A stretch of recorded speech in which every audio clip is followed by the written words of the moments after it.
Nascimento agora é o nascimento do chapéu de couro aqui daqui.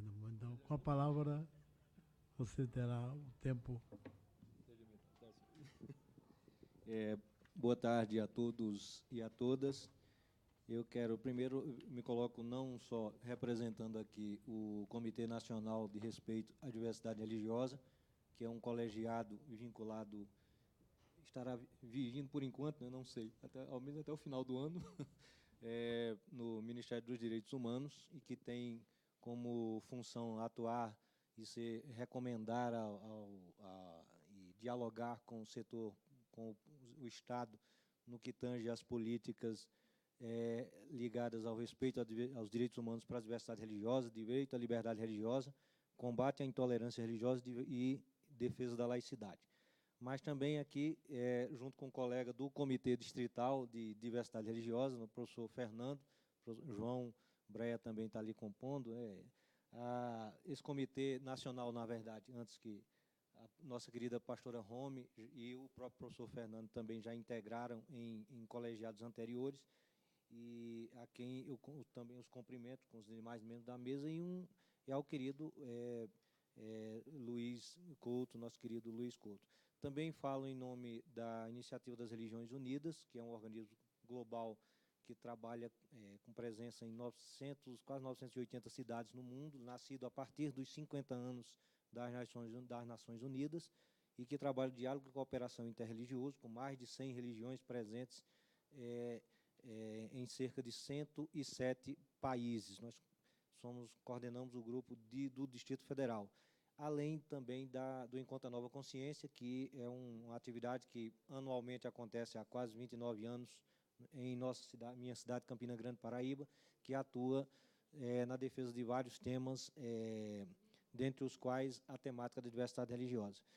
A minha fala, essa breve fala, né, ela vai constar de uma discussão, uma pequena exposição sobre a temática da laicidade e da intolerância, nas raízes desse processo, as ameaças, e encerrando com uma proposição, com algumas proposições, né? Minha fala, a minha discussão é muito até em consonância com a fala da pastora Rome, que bem aqui elencou as ameaças imensas que nós vivenciamos. Eu queria primeiro deixar lembrar aqui uma frase que é da professora Roseli Fishman, que é professora da área de Ciência da Religião, lá do Rio de Janeiro, foi colega no nosso comitê, que ela bem lembra o seguinte, que não se pode pretender que o Estado estabeleça como crime o que uma confissão religiosa tem como pecado. Esse é um alerta muito, muito sério, né, para o problema que nós vivenciamos. E aqui eu queria até citar, aqui, isso são algumas declarações, algumas situações e alguns movimentos que demonstram a gravidade do momento que vivenciamos. As citações. Juiz, isso foi lá em São Paulo, juiz em decisão permite a cura gay. Juiz federal, no Rio de Janeiro, afirma ser a Bíblia que o orienta nos seus trabalhos, na sua vara, e não a Constituição ou as leis. Juiz suspende a apresentação de peça teatral por alegar afronta ao cristianismo, aos valores cristãos. Juiz determina a apreensão de quadro em exposição, com as mesmas menções, né? O STF, aqui bem lembrado pelo professor Fernando, autoriza o ensino religioso confessional nas escolas públicas. Candidatos presidenciais, hoje eleitos, dizem em seu discurso que o Brasil é cristão, os incomodados que se mudem. O Brasil é de Jesus. Movimentos. Exército de Jesus. São PMs de Cristo, gladiadores do altar de uma determinada igreja, marchas para Jesus financiadas pelo Estado. Eu não vejo marchas para Oxalá, não vejo marchas para Bahá'u'lláh, não vejo marchas para o Padrinho Sebastião, mas temos financiado pelo Estado marchas para Jesus. Traficantes evangélicos. Aí já é o grau mais abjeto do problema que aqui vivenciamos. Então, esse é um contexto de como nós chegamos até isso, né? Eu acho que um pouco a nossa conversa é para refletirmos um pouco sobre essa situação, o grau que até vejo com certa perplexidade do avanço desse tipo de discurso e de atuação nas esferas estatais, afrontando a laicidade e afrontando o direito de todos, e que estamos assim, como é que poderíamos reagir diante de um quadro tão nefasto?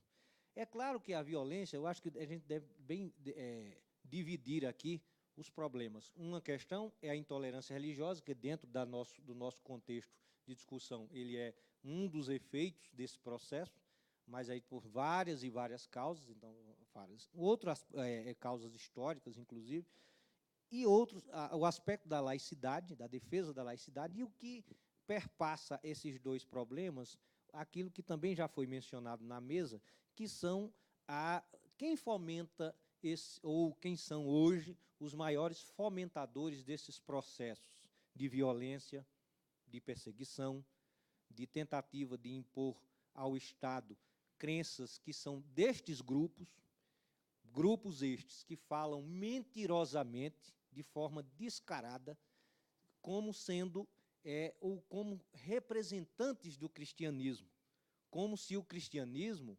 fosse um bloco monolítico.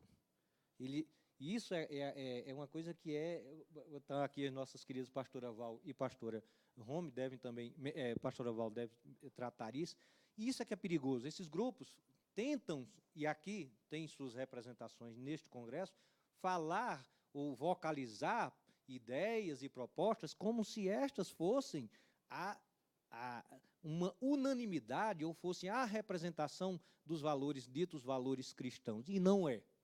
São valores e são perspectivas defendidas por grupos com interesses de poder, interesses econômicos e interesses políticos, claros e indiscutíveis, que estão aí. Mas isso tem uma origem, que é um pouco dessa origem, digamos assim, da intolerância, da violência, do desrespeito, vem da nossa própria formação enquanto país, né?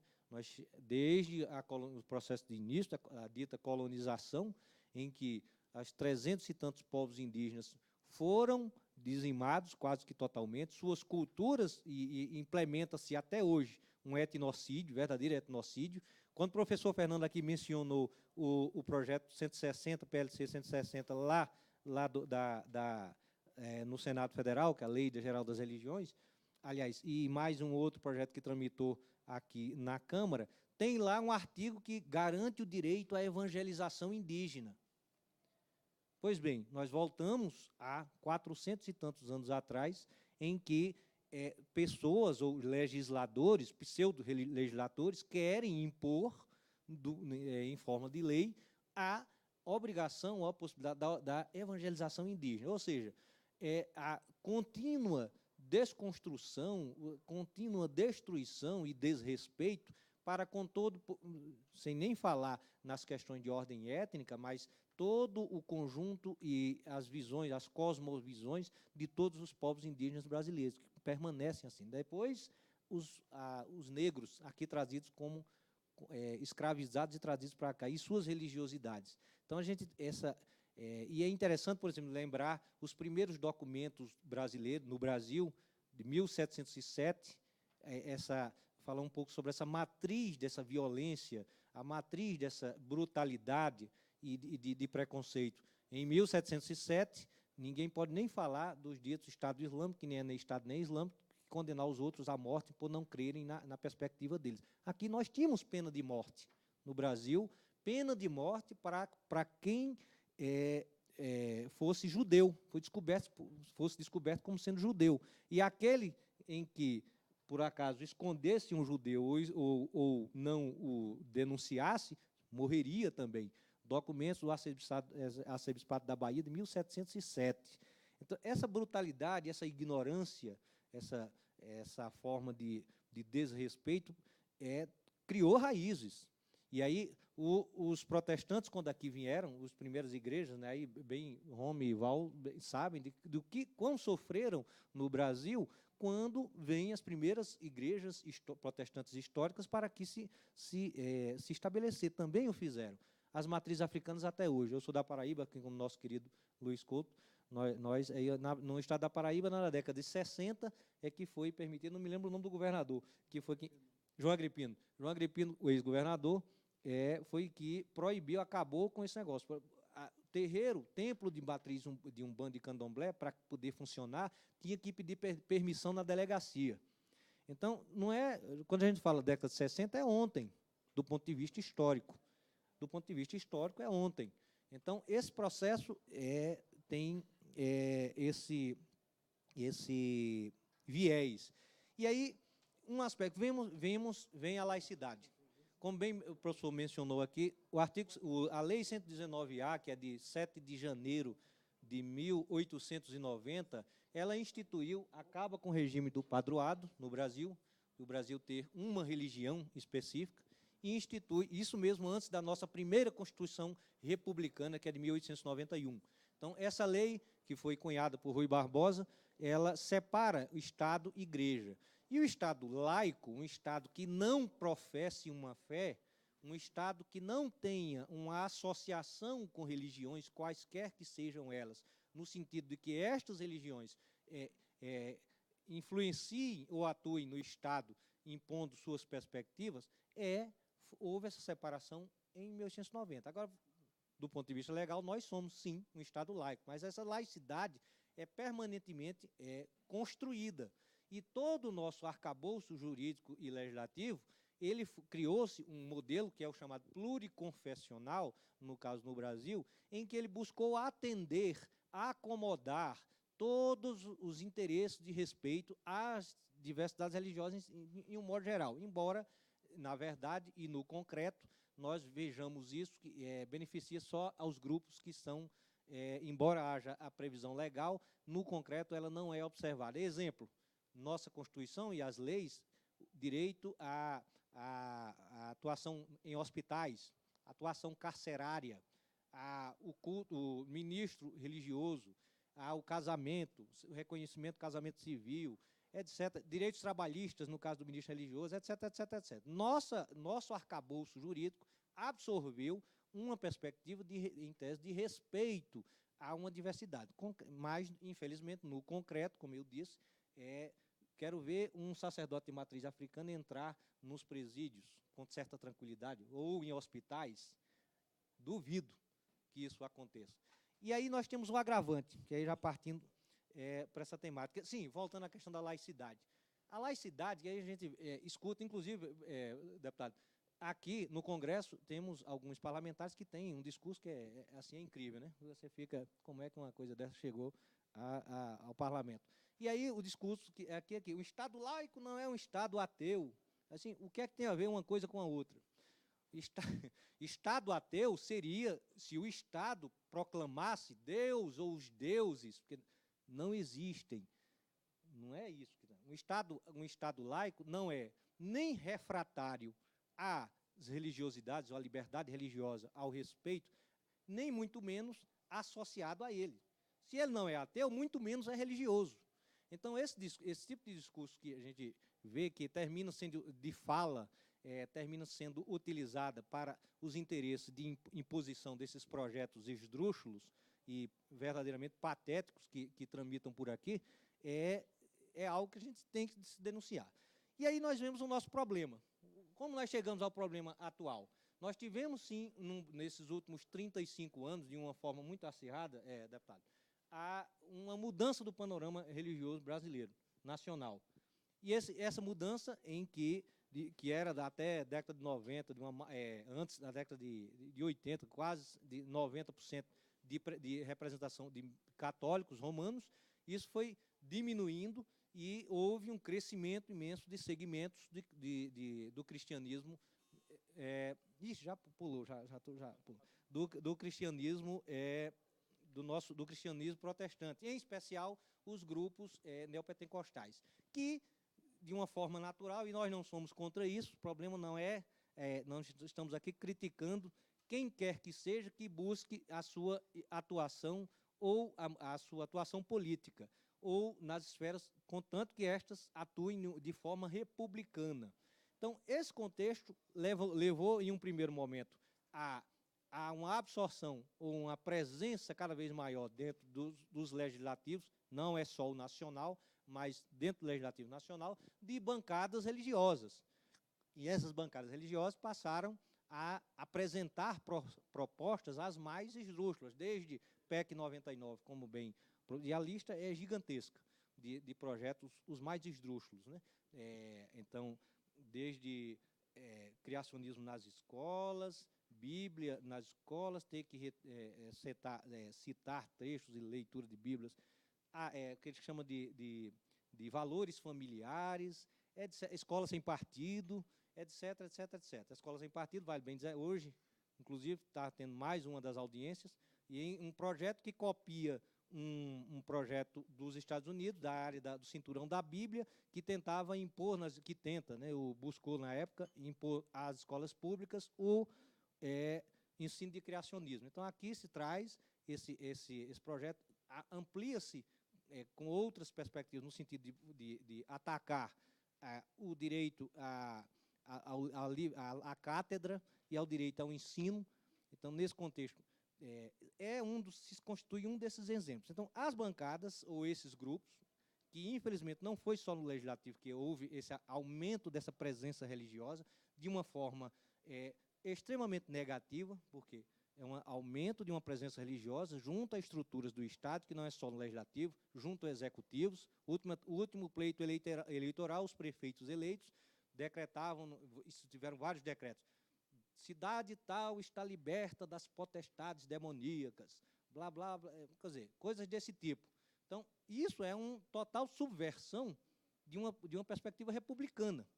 Então, no judiciário, com grupos de juristas evangélicos, ou que o valha, em que orientam e ajudam a orientar projetos que tramitam aqui com esse viés, e aí entra desde a Estatuto da Família, por exemplo, que cria, em um de seus artigos, um conselho escolar para atuar e atuar nas escolas com relação aos conteúdos escolares.